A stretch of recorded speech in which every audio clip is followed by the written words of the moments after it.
She left Danbury about an hour ago, so she should be here shortly. But Ryan, you're pretty much telling the same thing the BDC saw the other night, right? So if we get started, she's not going to. We're going to go into executive session. But if we get started with your presentation, is that all right? Yeah. This is just a general update on. Okay, so then Jen could miss that. Yeah. All right. So we'll stand for pledge allegiance. To the flag of the United States of America, and to the republic for which it stands, one nation, under God, indivisible, with liberty and justice for all. Can I just ask the board members to introduce themselves, starting from far right? Ellen Zappo-Sassen. Joe Garino. Barbara Fontaine. Henry Martin. Rich Weisekowski. John Lodovico. Eric Carlson. Mary Fortier. Mayor King.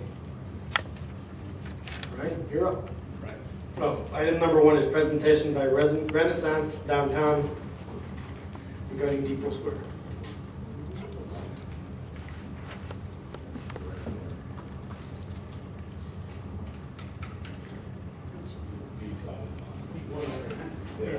Thank you. All right. Thank you, Mayor Cockane, members of the board, both the City Council and the Town Board, and the BDC board. Thank you, members of the public who were able to show up tonight. I know it was a little bit short notice. We're obviously pulling a lot of information together in a short period of time to pull this project over the line and to fruition. So what I want to talk about tonight are just some of the updates from a planning perspective, a construction cost perspective, and then we're going to likely go into an executive session, is my understanding, so that we can get into a little of the details from our investor standpoint and their financing, which will be obviously public as soon as we have something official to announce shortly. Just to kind of update folks as to where we are with our development team. This is not a whole lot of new information from the last time I presented to the BDC in public, but obviously we're acting as a master developer. We're working with a firm called Premier Partners. They were working with us as of the last presentation. They're investors and developers in the area, mostly central Connecticut. Pat and his team actually have been developing things in Bristol. They have about 3 projects that are either built or under construction here in Bristol, all of them multifamily projects. One of the funny parts about it is that I met Pat through our efforts about 2 years ago on Summer Street, and on Summer Street with 11 Summer Street, and working with the city. There was obviously a dilapidated building at 11, and we spent quite some time as a partnership, the city and Renaissance, trying to move that building to a place where it could either be renovated or demolished and rebuilt. We were able to attract Pat to come to the table through the city's efforts and Renaissance's efforts. Pat was able to demo and build new there. It's a market rate building. He has strong tenants there, nice units on the interior. There's granite countertops and nice flooring. So, working towards the direction of the new residential that we're trying to encourage here in downtown. And he's working on 2 other projects. But one of the great things about having Pat involved is that he's got first-hand experience through the 30 or so units that he's working on here as to what rents he is commanding. So he is commanding rents in the range that we're talking about commanding here for our project, phase 1 of the Depot Square efforts. In addition, we're working with an investor by the name of Mark Olins. He is an investor and developer. He has 40 plus years, I believe, experience. I think it's 40. With investing and developing. He's been working with Pat for years, and he's come to the table. He's invested in some of Pat's projects in the area, and he is very interested in getting involved in this project, so we've been working with him as well. He apologizes that he can't be here this evening. I actually have some letters from him for the board and for the City Council to show that he is very engaged and interested in investing in this project.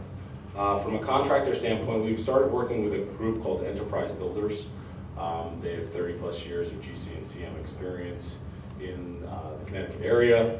They've done mixed use and multifamily projects throughout the area, as well as other product typologies. And they've been working with us on refining our costs and our construction costs for the project. And then obviously we have, told you folks that we're going for CHFA financing, which is the $5 million state program maximum grant that you can receive, and bond financing for construction loan. And we have a consultant that we've been working with by the name of Brad Scheid. He has 24 years of experience in working on projects of this type.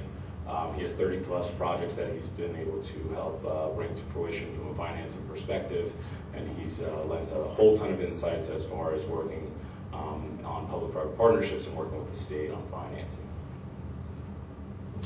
Just an update on the building itself now. So we have been trying to figure out ways to obviously cut costs. I made a presentation to BDC last month where we talked about the fact that in order for us to be able to stretch the CHAMP and CHFA financing as far as possible, we were going to try to reduce costs as much as possible. Math is very basic. If you are able to procure $5 million of CHAMP money, as an example, and you're building a building that's $22 million versus a building that's $26 million, obviously the $5 million can stretch further, which helps make the project more and more feasible. So we've made the decision to actually cut the building from a 5-story building to a 4-story building. So it'll be 3 floors of residential over 1 floor still of the full retail with a piazza, and it reduces the unit count as well, which I'll go into. Just an update on the construction costs. So the total development costs are estimated at $23.8 million today. In 2014, our submission in August of the $12 million bond package, which I'll refer to, we had a total hard cost at that time of $23 million. We're at about $20.5 million right now in total hard costs. Some of that comes from obviously the reduction in the total unit count.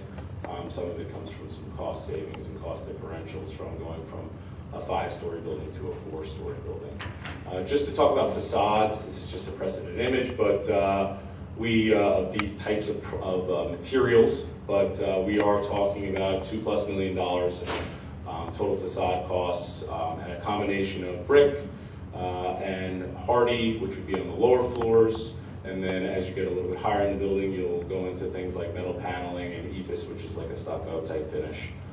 There's no vinyl on this building. It's we're still working towards a very nice building from a facade perspective. Obviously, the first floor will be all retail, so it'll be all glazing. It'll be all windows, mostly windows on the first floor with brick finishes as well. So that's an update on the facades and the construction costs. Just to talk about the square footage, like I said, the building square footage has gone down. The square footage went from 108,000 to 103,000 of square footage, buildable square footage so far, and we have changed the building around a bunch, but we've tried to keep the same footprint. So the footprint on the ground floor is the same, but the building has changed in articulation on the upper floor slightly, and the units have changed more importantly. Last time I presented, we were at 138 units, and the units were smaller in size. But for CHAMP and CHFA financing, we had to increase the unit sizes because you have minimum requirements for the unit sizes. So right now we're at 100 units in a 4-story building. As you can see, the studio units have gone from 403 square feet to 471 square feet. The 1-bedrooms have gone from 466 square feet, and they've jumped significantly to 642 square feet. And we've reduced the number of 2s from about 32 to 11. We have 957 square foot 2-bedrooms now from 870 square foot 2-bedrooms before. Just to talk about site plans, so this is the ground floor of the building. We are obviously amending our site plan, and I think I showed this last time, but we are next to the piazza, which would be right here. This is Main Street. This is Riverside right here.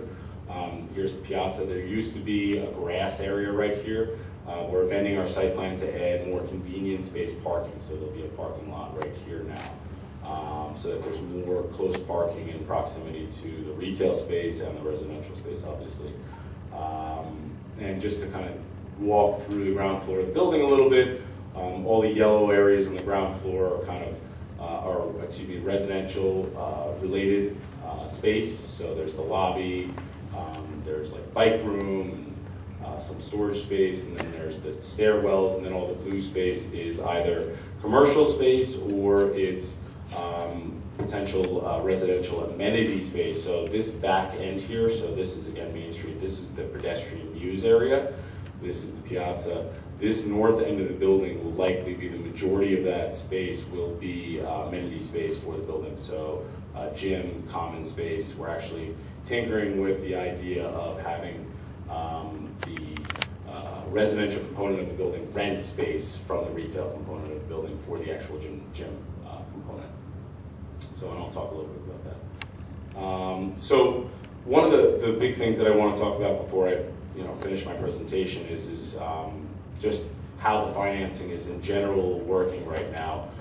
With the CHFA and the CHAM financing, if we were successful in being awarded, we're very confident that we can make the numbers of this project work with Simply City infrastructure help to build the residential component. The struggle that we are having, which has always been one of the struggles to bring the project over the line, is how we finance and make the numbers work with the retail space. The rents being what they are for retail in the area, top rents right in this downtown area are somewhere in the $10 to $12 per square foot range if you're not renting to a CVS or something like that. Which obviously, if you were to build a CVS, you would require your typical CVS type layout with the drive-through, et cetera, et cetera. And there you can command rents in the $15 to $17 range. But really, we're talking about $10 to $12 rents at the top of the market. And it's very difficult to build a retail space that actually works from a financing standpoint when you have to build new space and then only charge $10 or $12 a foot. Basically, the numbers don't work, they're underwater. So we've been exploring a whole host of things as to how we can bring the retail space from a financing perspective over the hump. And those are some of the items that we're going to be speaking about today in executive session, some of those options. And then obviously, as I said, once we've settled on a strategy, we'll be discussing that publicly. But that is our biggest challenge right now. We are still on target. The architects and the engineers are still working towards the June 10th CHAM CHFA consolidated application submission to the state. And with that, I appreciate everyone's time and look forward to moving the project forward.